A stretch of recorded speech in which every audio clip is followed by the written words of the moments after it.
Here we are then, Partnoids, episode 4 of building the Batcave, probably the last one now. Just going to wrap things up, so I'm going to take you through the Dispenser Armoury in there, and then over here the storage facility down there. So let's start with this. You guys probably know this. This is the combination lock, just the 4-button version. Straight into the 4x4 door.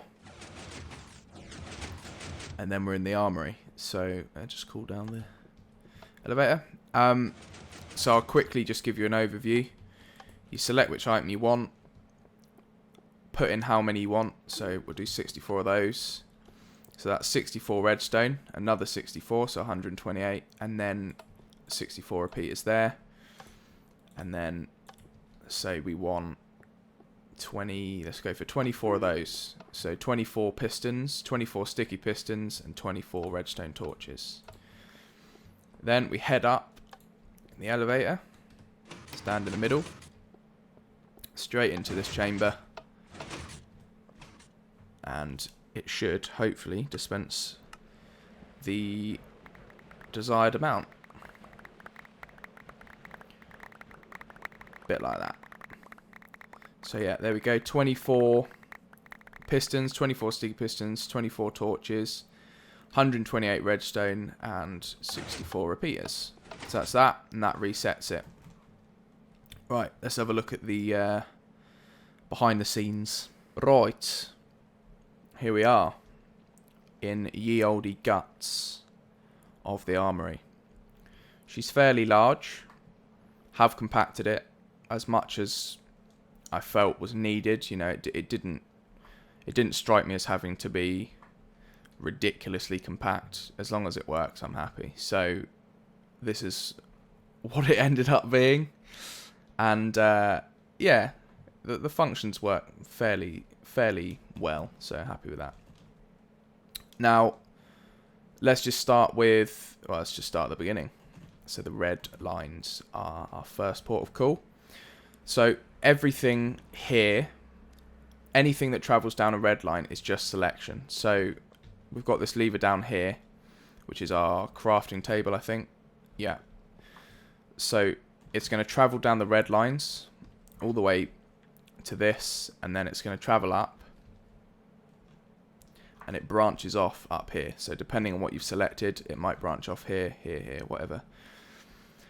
So it branches off, and it just selects the dispensers basically. So it's going to push these pistons up, which is going to allow a signal to travel onto the green line, which then is going to allow information to be written onto this black memory here, which is then in turn eventually going to pass through to the dispensers, which is here backed onto these.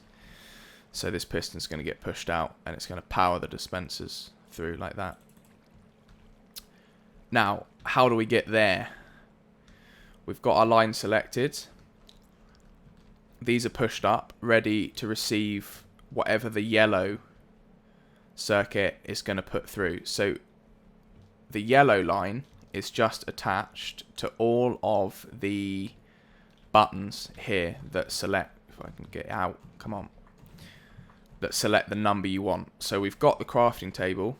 Let's say we want, let's have 32.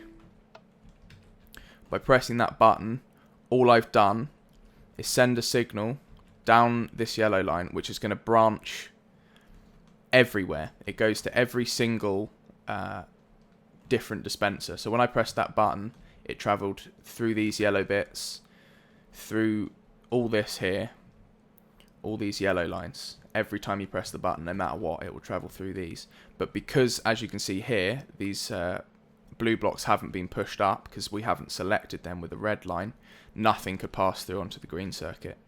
Whereas here, because these were pushed up, we hit 32, which is this line here, and it's going to have gone through the block onto the green line, and then into these repeaters, and as you can see, the blocks have been pushed up, ready for the purple to be able to pass on to this pink line here and into the piston. So basically every set of dispensers has its own pistons which are acting as memory. So it's got 8 bits of memory per dispenser. And as you can see, if we go up, we've got exactly the same thing here, which goes into another set of dispensers, same thing here, and so forth. So that's that. And then the purple circuit just gives alternate pulses. So it's going to go through that first one there, second one, bang, bang, bang, bang, bang, bang, like that. And it's going to pass over the pink line, which is going to push the piston out around here. This is going to get pushed out into the way of the repeater, and then it's going to pass through, and it's going to dispense the items once. But because the purple circuit goes in succession, it will turn it off, and then the next one that gets powered will push out. So we'll get to that in a sec. So hopefully everybody's keeping up. That's that. Now, how do we determine how many of these blocks get pushed up? So we selected 32, which is what we've got here, because this is 8, 16, 32, 24, 32. And that just means when this gets powered, it's going to dispense one lot of 8. When this gets powered, it's going to dispense again one lot of 8, so on. So that's why everything's in increments of 8, because it's 8 dispensers per set. Now, working out how these get powered is just to do with the distance this redstone is from these repeaters. So this line here is just when we press the 8 button, it's going to come all the way down here, all the way around, and then this redstone, not this one, this is exactly 15 blocks away, so it'll only get to here, and therefore it'll only push up that piston there, allowing us to get power only from the first part of the purple circuit, and therefore only dispensing once. And then as you go along, so this is 16, 24, 32, so this is where we just press the button. So this is going to come all the way along here,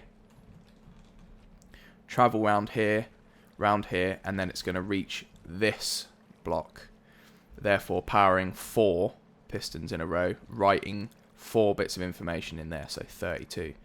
So that means when purple now gets powered, it goes on off in succession, so it'll be this one, this one, this one, and then this one, but they'll go off one after another. That means they'll be allowed to pass through here, whereas when it keeps going into these bits, you won't be able to pass through the blocks in there because this memory hasn't been written. So let me just power this purple circuit, and you'll hear it will dispense 4 times, giving us 32 items. 1, 2, 3, 4, and that's it. So in simple terms, that's how it works. It's not the easiest thing in the world to explain, but hopefully that just gives you an overview of how it works. So I'll just give you a recap. Red line comes through, selects which item you want by pushing up these pistons, allowing it to receive an input. Then when you press any one of the 8 buttons, allowing you to select the amount of items, it will come through the corresponding repeater here. That will then come onto this green line, which is distant dependent. So as I explained, this is 15 blocks from the first piston, so it will only write 1 bit of information. So if that's what you had, once that's been done and you walk over the pressure plates at the bottom, it's going to activate the purple circuit just by turning this off, and it's going to come through here all the way up, if I can get out, through here, and then it's going to pass through this repeater, push out that piston there, and dispense once. And it will just go along the line. It will always go along the line here, no matter what you do, but it's always dependent on if you've got memory written in, whether or not it can actually get through. So, that's the overview there. As far as how to actually activate the system, it's just to do with this T flip-flop. Again, here, this is the pressure plate.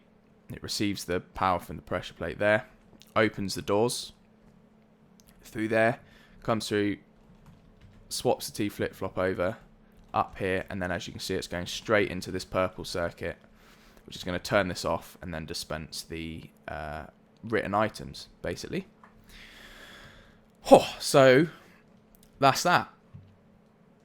Now, let's take a look at the old storage facility, which is even more complicated. So brilliant.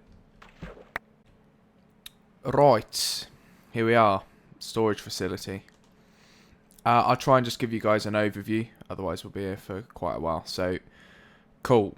4 different modes indicated by these lights up here. Call carts, call empty carts, send single cart back, and then send all back. So, I'll just call the carts down first, and there are 10. You can have 10 per session. So, we'll just go through these. So, if you watch here, the carts are just going to get moved along down there, and then they're going to come out here, and we'll just keep going. So the screen is just keeping track of how many carts you've got in the session. So it's just coming up for 8. Takes a while for it to read on the screen, and then add the last 2 in. So you see that they're coming out there. So cool, we've got our full 10 in. Let's wait for this last one to arrive. There you go. So obviously in here we've got our full stacks of whatever. So that's pretty self-explanatory. The most difficult part of this system is how the carts are actually dispensed, because obviously you've got to allow this one to come down, but then you've got to shift everything down one before you can dispense it again, and that's why there's this gap in here with no powered rails, just to stop everything kind of bumping into each other and stuff like that, especially when you restock it later on, so you'll see what I mean.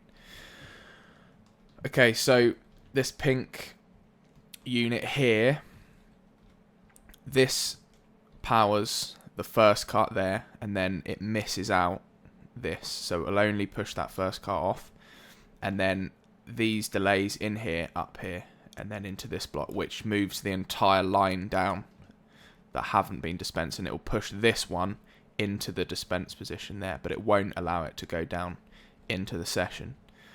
So that's that, and then all I've done is just stack that all the way along here, and each line is just connected to each button. So that's pretty much the bulk of the system, is actually getting the buttons in and connecting them up, all like that, so that they're coming round 2 lines there and 2 lines here. So if we come back,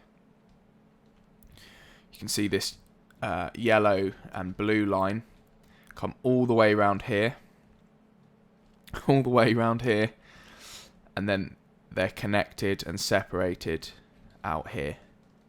So this is the yellow, this is the blue, and then that just goes up and corresponds with the item type with a line here. So that's how I've stacked them next to each other like that. Cool. So once we've done whatever we want to do with these carts, we can select 2 different options. So if we want to just send, if we haven't, for example, taken every item out and we actually want to send it back to the storage to be used again later, we get mode 3, which is send single cart, which is this middle one here. Mode 2 is flashing up there. So that's that, and as you can see, we've got 10 carts in the system. Now, to send it back, I should probably have worked out which one I was going to send back. So let's just go back to call carts. Cool. So let's say we want to send this first one back. This is just normal stone. So you remember that. Single cart mode. There we go. And then you need to select which line. So we wanted stone. So you hit that. Make sure that this is on up. So it's going to go back to the storage rack. And as you can see up there, the light, this light above the line, is now turned on. So that means we've indicated this line's for selection. So this is our stone line. So all you've got to do is just walk up to the cart, hit that button, and wait until this goes down to 9, and then you're ready to do another one. So we'll watch it come in up here. It takes a while, unfortunately. Comes up here, takes us down, and then it's going to restock it in there as you see, it just appeared there. And then it resets the selection at the top automatically. So we've now got 9 carts in the system. So that's how you do single send back. And obviously I could just send all of them back singly, but you'd have to select each line, send it back, reset, etc. So then if you've used everything per se, you can send all of them to the empty storage rack to be used later on. So to do that, you've just got to flick this switch down, which means we've now selected the empty rack rather than sending to the storage rack. And all that is just controlling this little bit here. So that's just swapped it over, so it's going to come up here now and go into the storage rack. You've done that. You've got your mode, which is mode 4, which is the bottom one here. And then you're just going to press this top button, send session, and it's going to send all of the carts back in turn, so we can go and see that happen. So you see them all coming out here, and it will start counting down on the display. So 8, and you can see them going into the empty storage rack over there, and it's counting down just to let you know that the session's emptying. They're just loading up like that there. We only sent back 9 because obviously we sent this other one back over there. This rack is not ready to be dispensed yet until this slot is finished, filled. We've got no carts in the session now. Go back to cool carts and we'll just cool 1 down. What should we have? We'll have that. Cool some glowstone down. Comes all the way along here and out into this. And then we'll go send single, and we're just going to send it straight to the empty rack, so you don't have to do anything. All you've got to do is just press that button and it will send it back, and wait for this to go back to 0. And what you'll see is this comes up here. We'll move them down 1, and she's in there. What this has now done is filled the empty rack up with 1 lot of 10 carts, which means you can now call these to be sent back over here. And it will actually tell you that if you go to call empty carts, which is mode 2. So let's just go there now. So we're on mode 2 now, and it will tell you we've got 1 lot of carts that can be dispensed because we've just sent them over here. And obviously if it was completely full with 10, this would display 10 on here. So that's how you do that. And obviously if you want to call all of them, you just press this button here. So you call empty here and you'll get all 10 of them come down automatically, which I'm not going to show you now.